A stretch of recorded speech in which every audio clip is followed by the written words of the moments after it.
Want to catch the game or relax to your favorite music?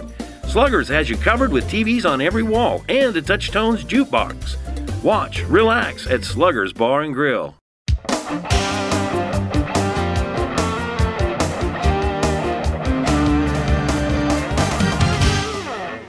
Welcome again, ladies and gentlemen, to End Zone Online. I'm George Ayub with the Grand Island Independent with my buddy Bobby Mills, the 1,000-yard guy.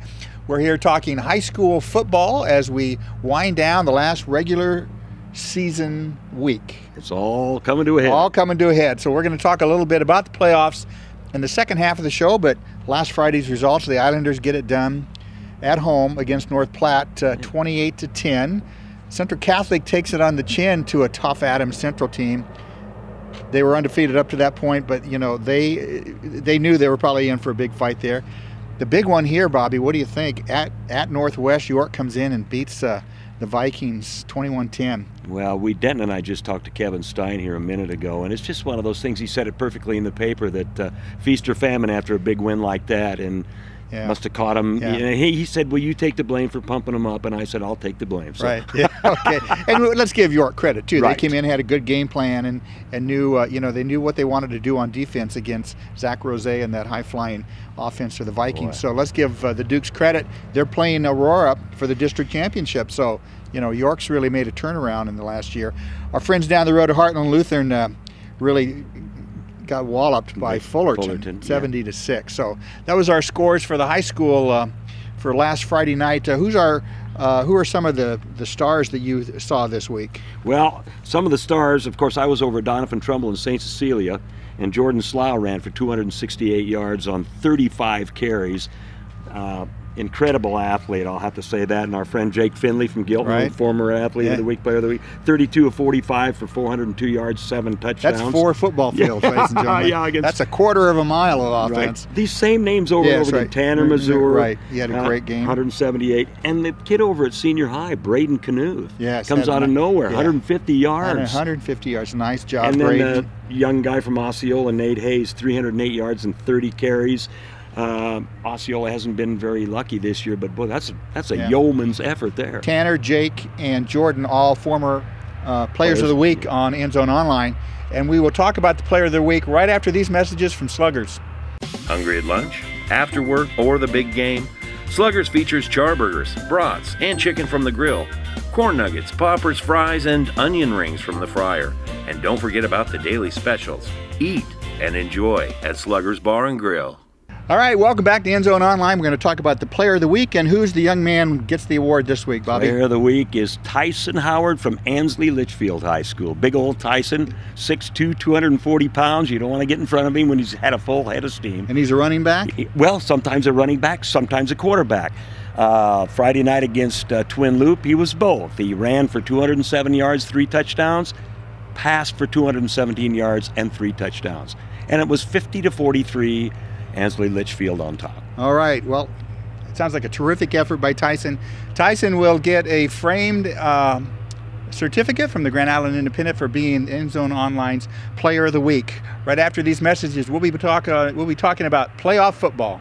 Got game? Sluggers features pool, Megatouch Aurora, Silver Strike Bowlers Club, Keno, and an in-house darts league.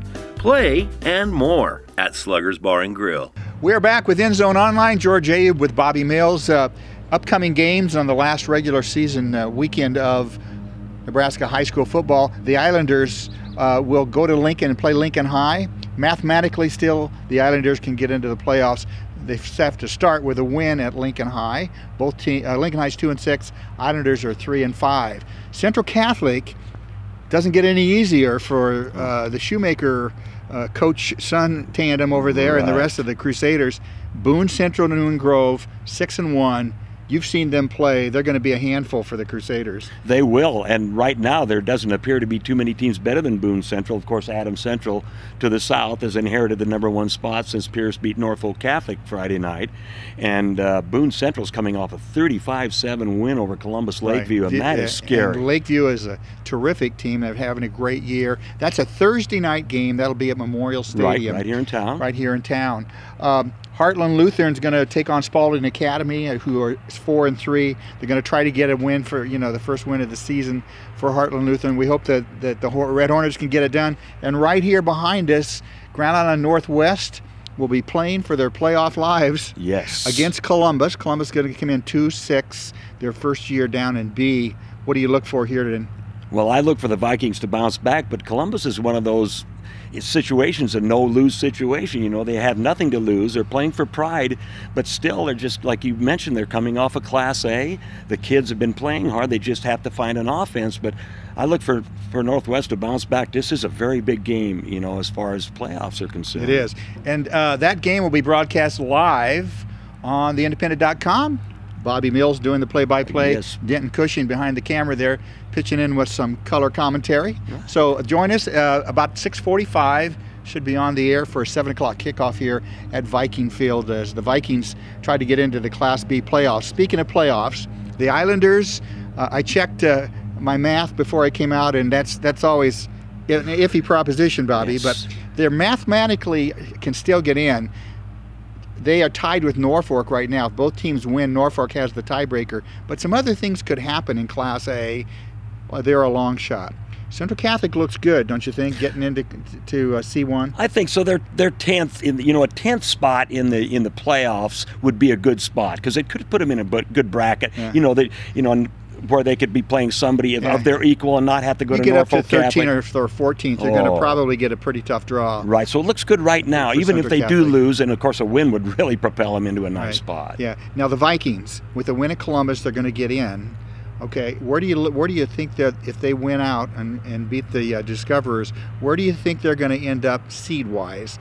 They were 10th as well, I think, this morning when I checked with the points. Should be somewhere in there, George. I think I had them playing Omaha Gross or Omaha Scott or somebody like that. On the road? Yeah, on the road, but it's going to be a middle of the deal like Central Catholic. Yeah. And of course, B would be a lot tougher than C1 if you're in the middle of the pack. Absolutely. If you get an 8, 9, 7, 10 matchup, the road game's not going to be as big a deal. Right. But it's going to be tough if you have to travel, and like I said, if you're if it's a 214 or something, and they don't look like they'll fall that far. No, so. I don't think they will. So, it's that time of year where everybody has the calculator out trying to figure points, and the Nebraska system lends itself to that sort of thing. So it's kind of an exciting week.